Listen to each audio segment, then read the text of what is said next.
My hourly pay ranges from $18 to $20 an hour.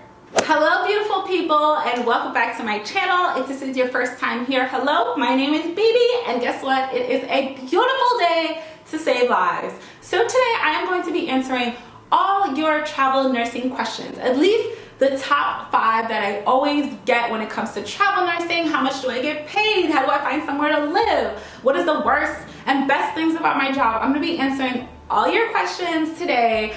I hope you guys enjoy the video. If you thoroughly do, please do not forget to give it a thumbs up. Do not forget to subscribe to my channel, and also please leave me comments, any thoughts that you may have in the comment section down below. I always answer them to the best of my ability.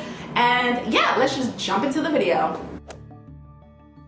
So the number one question that I always get asked, and I am completely fine with that, I'm a very transparent person, is how much do I get paid? So there is this common belief that travel nurses get paid all the big bucks, like we just be raking in the dough. And to be completely honest and transparent with you, as a travel nurse, I have made more than what I would have made as a staff nurse. And generally, a travel nurse does make more than what a staff nurse would make. Now, what I get paid hourly will actually surprise you.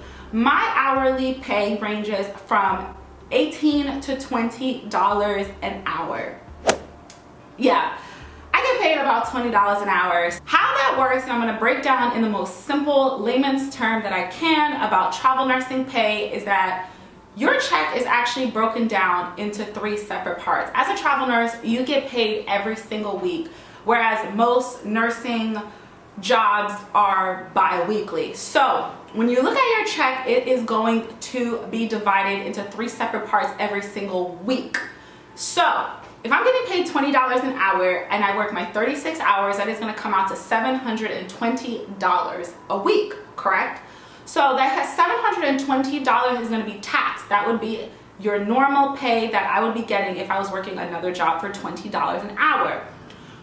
Every week, on top of that $720, I am going to receive a housing stipend as well as a meals and incidental stipend. So basically, you could imagine this as just an add-on bonus to my $720. So every contract is different. The amount is always going to be different. It all depends on what the company that you're going through is able to negotiate with the hospital. It all depends on where you're working, what area of the country you're working, a lot of different things. So if I'm working a contract and they are going to give me another $700 for housing, and they are going to give me another $750 for housing and another $250 for meals and incidentals, so that's $1,000, that is just going to be added to my $720 or $50 or whatever I said earlier. So my check is going to be $1,720 a week. Now, one of the things to know, and it's something that I did not know right before I bought a house a year and a half ago, when you're filing your taxes, your W-2, when you get it through the mail, is not going to show the meals and incidentals. That does not count. That is tax-free money. And for a lot of people, they're probably like, oh my God, tax-free money? Like, that is awesome. It is, but it isn't. Because at the end of the year, you're only going to show your annual income off of that $720 that you made that was taxed. So your take home, what it's going to show, is going to be significantly lower than what you actually took home. So if you're trying to buy a house or you're trying to buy a car, it's going to be very difficult for you because it's going to be based off of that lower $20 an hour income that is showing on your tax return. So that is just something for you to keep in mind if you plan on travel nursing. If you're making any big purchases, this might hinder that process for you. So yes, in a nutshell, your girl gets paid about $20 an hour working as a travel nurse. $18 to $20 an hour. So the second question that I always get asked is, how do I pick where I'm going? Where do they send me? So that is one of the misconceptions that I hear from a lot of people when it comes to travel nursing. Nobody sends you anywhere. It's not like you're working for a company where you just get deployed to random places around the country. That is not how it works when you are a travel nurse. How the process typically works, once again, I'm just gonna break it down into simple layman terms. Say I call my recruiter today and I say, hi, Karen, I am going to be moving to Atlanta, Georgia, and I want to work in that area. So she's gonna look up on her computer and she's gonna say, all right, Beebee, in the Atlanta area, there are 3 hospitals that need travel nurses. These are the names of that hospital. Hospital A is paying this, Hospital B is paying that, Hospital 3 is paying that. Do you want me to put in your application for any of those hospitals? I will either say yay or nay. So once she puts in my application to that specific hospital that I am telling her to put me through, I will then interview with the manager of that unit, that specific unit, and then I will decide if I want to work there. If I want to go to California, I will call her and say, what travel contracts do you have in California? You can be as specific as you want. You do not just get thrown into a contract. You do not get thrown into a job. You have all the autonomy in the world to pick and choose where you want to go. If you want to go to Miami, you call her up and say, hey, I want to go to Miami. What hospitals in Miami need travel nurses? So that is just something to keep in mind. If that's something that was holding you back, definitely do not let it hold you back, because I'm telling you right now, it's not like you just get thrown into random hospitals and you are obligated to go there. The only thing that you are obligated to do as a travel nurse is work for the time period that they want you to work for. So most travel nurse contracts are about 13 weeks. So your first week is orientation and then you work there for 12 weeks. But other than that, I get to pick basically where I go, what floor I worked.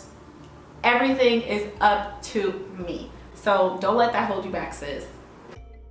So another question that I always get asked is, how do I figure out housing? Like, how do you find a place to go live when you are travel nursing? So when you are working as a travel nurse, you have 2 options once you get a contract. The agency can find you a place to live, or you can go about finding your own place to live. If we go back to the first question that I answered, which is how I get paid, you guys will remember that I said you get a housing stipend. So if that housing stipend was $750, that just gets added to your check, as I previously mentioned. If you decide that you want the company to find you a place to live, which they have apartments and places to live all around the country to accommodate you wherever you go, you're not going to get that $750 a week. That is going to be negated out of your check. So all you're going to get is your hourly wage and the meals and incidentals. So for a lot of people, it is in their best interest for them to find their own place to live because they can pocket that $750. And if you do the math, $750 times 4 weeks is a lot of money that you are foregoing by letting the agency find you a place to live. So that is just something to consider. There are many options out there, and I will do a video within the next couple of weeks about different options for housing, because that's usually one of the biggest challenges that people have when they first start traveling. But you can always do an Airbnb. Currently, I am in a Saunders apartment, which is like an Airbnb, except it's professionally managed. They're in every single city. It's not sponsored by them. I'm just giving you guys straight facts and being transparent. You can, like I said, Airbnb. There are Facebook groups specifically dedicated to finding you housing. There's apartment finders. There's furnished apartments out there. You can stay with a friend and just pay them rent, a family member. Like, there are so many options when it comes to housing. So yeah, that is how you find your housing. Just do your research and find housing. How much training are you going to get? So that is another question that I always get asked from people who are scared, like, how long do they actually train you on the floor? So it all depends on the facility that you go to. I have worked for hospitals where I get 3 nights of orientation on the floor with another nurse, and I worked at one hospital where I got 3 hours of training, and that was a nightmare. But yeah, it all depends on what the hospital is able to negotiate and their needs. Every contract, every hospital is completely different. The way your orientation goes is set up on what the hospital wants, the way your training is, how long you get, all that is all dependent on the hospital and what they decide to do. So you always have the option, if you don't feel like your training is enough, to speak to the director or the manager of that unit and see if you can get anything additional. But please keep in mind that you are not going to be getting a month of training on the floor as you would as a staff nurse, or even 2 weeks. I'm pretty sure the limit is usually about 3 shifts. So that is just, you know, you gotta be quick with it. You gotta be a little quicker than that is all I can say when it comes to training. How do I do it? So that is another question that I always get asked, like, how do I do it? How do I stay sane? For me, this is probably one of the best experiences that I've ever decided to embark on. Like I said, I've been doing this for about 3 years now, and I have learned so much as a travel nurse.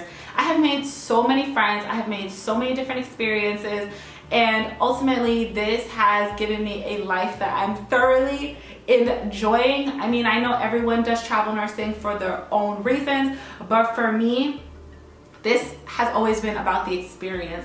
I enjoy living in different cities. I have lived in North Carolina, I have lived in Atlanta, Georgia, and now I've lived in Boston, and I've also lived in various cities, well, at least I've worked in various cities in Florida as well. So that is one of the best things about my job, because I feel like I would never have been able to live in Boston, Massachusetts, which is a city that I've always, you know, wanted to live in, if I did not choose this career path. So that is one of the biggest takeaways and why I do what I do. Another question that I always get asked is, like, what is the hardest part of your job?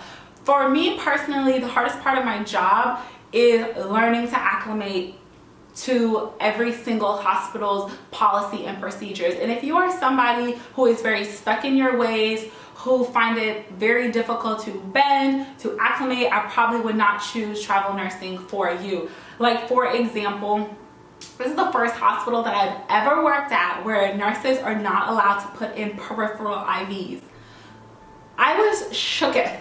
So if your patient loses an IV site or you need an IV put in, you actually have to call a special nurse to put in a regular schmegular peripheral IV. So to me, that is just so shocking, because that is not what I'm used to. Everywhere I've always worked, we are able to put in our own IVs. But then they also expect us to do our own labs here, which some hospitals, you're not allowed to put in your labs. They actually have phlebotomists to do it. So that's just one example. Every hospital is different, so you need to be able to just go with the flow, roll with the punches, and just go about it in that way.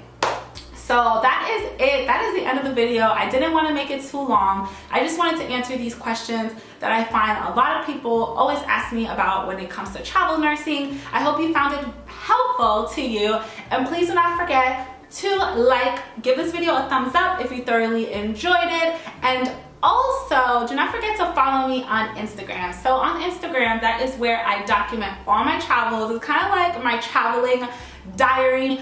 I offer tips and advice. I kind of document here and there about things that I'm doing. So if you guys want to follow me and see what city I'm at this week or this month, then definitely follow me on the Instagram. Follow me so you can see my journey, my day-to-day life, so we can become besties. Yeah, that is pretty much it. I hope to see you guys at my next video. And yeah, your girl is now about to nap. The sun is going down, and that's it. Love you guys. Bye. All right, so I'm watching the video right now, legit editing, and I forgot to add in my little thing that I do at the end of my videos. So if you completely finished, made it to this point, I want you guys to comment down below, slick back hair.